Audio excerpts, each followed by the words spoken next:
Let's let's start solving direct group data question solve करेंगे। ठीक है, तो उसमें हम क्या करेंगे, पहले ग्रुप डेटा उसको मालूम करेंगे। उसमें हमें क्लासेस और उसकी फ्रीक्वेंसी भी दी होती है।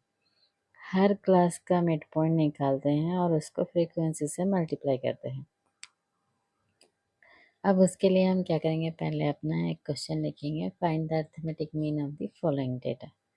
अब आप इसमें गौर से देखना, मैं क्वेश्चन इसलिए बता रही हूँ क्योंकि इसमें क्लास इंटरवल का एक कॉलम दिया हुआ होता है। उसमें दो मतलब अपर और लोअर लिमिट दी हुई होती है कि ये जैसा यहाँ पर आप देख सकते हैं 0 से 10, 10 से 20, 20 से 30, ऐसा करके हमको 50 से 60 तक का क्लास इंटरवल दिया गया है। साथ में सेकेंड कॉलम होता है फ्रीक्वेंसी, वो है 11, 14, 15, 20, 15, 13। अब हमको क्या करना है, इसके लिए फॉर्मूला चाहिए ग्रुप डेटा के लिए। जैसे हम देखे थे ना, डायरेक्ट फॉर्मूला, डायरेक्ट मेथड से हम उसको फर्स्ट वही सॉल्व करेंगे, मीन फॉर ग्रुप डेटा। अब हमको क्या करना है, इसमें इसका फॉर्मूला लिखेंगे। ये ग्रुप डेटा के लिए हमको थोड़ा सा चेंजेस है यहाँ पर। Formula mean is equal to sigma f और एक्स, क्योंकि एफ के एक कॉलम देखे ना अभी हम क्वेश्चन में, तो एफ का एक कॉलम होता है और एक नीचे फिर से एफ है। एक्स क्या है मालूम करेंगे हम। X is nothing but it is a class mid point. ठीक है, ये स्मॉल एक्स लिखना, उसको या ऐसा लिख सकते हैं। अब हम एक एक चीज़ को देखेंगे। एफ का मैंने है फ्रीक्वेंसी, जिसमें भी जो कॉलम में एफ होता है उसका हमको टोटल करना होता है। टोटल को क्या करेंगे हम, सिग्मा, ये जो सिंबल है यहाँ पर दिखाई दे रहा है आपको, उसको बनाएंगे हम पढ़ने में मीन्स टोटल का सिंबल। अब हम क्वेश्चन को सॉल्व करेंगे। पहले दो कॉलम खींचेंगे as it is question paper में से या क्वेश्चन में दिया हुआ है ना, तो हम वहाँ से उसको एज इट इज़ कॉपी करेंगे। पहला कॉलम हो गया क्लास इंटरवल, दूसरा फ्रीक्वेंसी, तीसरा क्या है हमारे फॉर्मूला के हिसाब से एक्स आई एक कॉलम और एफ आई एक्स आई एक कॉलम। ठीक है, अब हम सेम कॉपी करेंगे क्लास इंटरवल, जैसा कि आप देख रहे हैं ना, पूरा 0 से 10 और हम लास्ट कितना हमारा 50 से 60 पूरा कॉपी हो गया।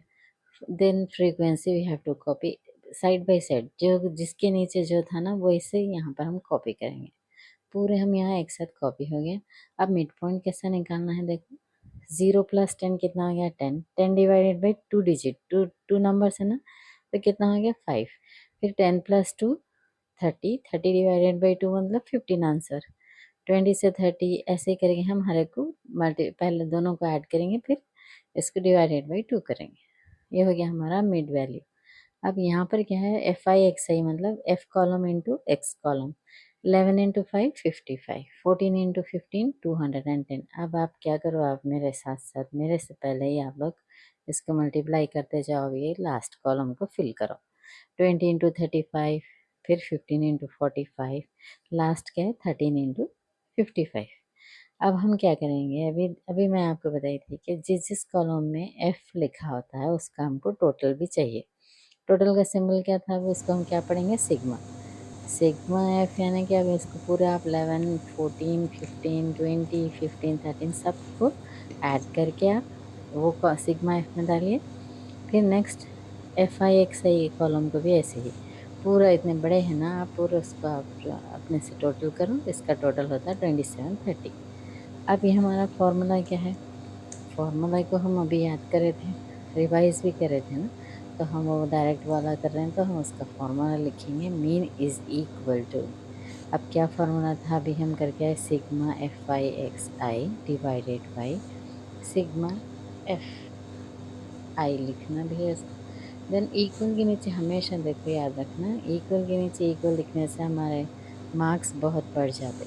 एक फॉर्मल है ये मैथ्स को सॉल्व करने का। तो सिग्मा एफ आई एक्स आई कितना है 27, 30 और सिग्मा एफ कितना है 88। तो इन दोनों को अगर आप डिवाइड करेंगे तो अब इसका आंसर आ जाएगा आपको 31.02, यानी देयरफॉर मीन ऑफ दी, अभी हम पूरा मालूम करें ना यहाँ पर, तो आपको अच्छे से समझ में आ गया होगा। अगर कोई चीज़ नहीं समझ में आई तो आप कमेंट बॉक्स में लिखिए, आपको ज़रूर इसकी हेल्प करेंगे कि समझाने के लिए। तो mean of the following data जो हमारे क्वेश्चन में लिखा हुआ था वैसे भी कॉपी कर सकते हैं उसको, और मीन इज इक्वल टू हमको कितना है 31.02। ये हो गया हमारा आंसर। अगर आप लोग चाहो तो हम इसको फिर से आप लोगों की सहूलियत के लिए इसको हम एक बार रिवाइज़ भी कर सकते हैं। तो रिवाइज़ करने के लिए यहाँ पर देखो, आप पहला कॉलम क्लास इंटरवल कॉपी करना है क्वेश्चन में से, दूसरा कॉलम फ्रीक्वेंसी भी कॉपी कर लेना है और 2 और एक्स्ट्रा कॉलम बनाने हैं अकॉर्डिंग टू द फॉर्मूला। अगर आपको फॉर्मूला अच्छा याद रहा तो आप आसान कर सकते हैं। इस फॉर्मूला में हमको FI XI होना है, इसके लिए हमको मालूम करना है x। तो हम क्या करेंगे, जिसमें भी F का डिजिट है, लेटर है, उसमें हम उसको डालेंगे और जो भी टोटल है यहाँ पर उसका टोटल आएगा। तो उसका टोटल हो गया 27, 30, एक का टोटल हो गया 88। अब इसको आप फॉर्मूला में फिट करो और सोल्यूशन आपके सामने है। तो यहाँ पर कैसा देख लेना, मिड वैल्यू कैसा मालूम करें, फर्स्ट 2 डिजिट 0 + 10 मालूम करना है, ऐड करना है, उसको डिवाइडेड बाई 2। ग्रुप डेटा का भी एक क्वेश्चन सॉल्व किया। देखा ना आपने कितना आसान है इससे इसको करना, सुपर सिंपल वे में कर लिया है। अगर वीडियो समझ आया तो अपने फ्रेंड्स और क्लासमेट तक भी पहुंचाओ। फिर मिलते हैं नेक्स्ट एपिसोड में स्टेप अप के साथ। अब उसमें हम सीखेंगे स्टैंडर्ड डिविएशन मेथड से, फिर हम उसको एक क्वेश्चन सॉल्व करेंगे। तो जब मिलते हैं हम नेक्स्ट एपिसोड के लिए, स्टेप अप के साथ रहिए। Maths now feels easy.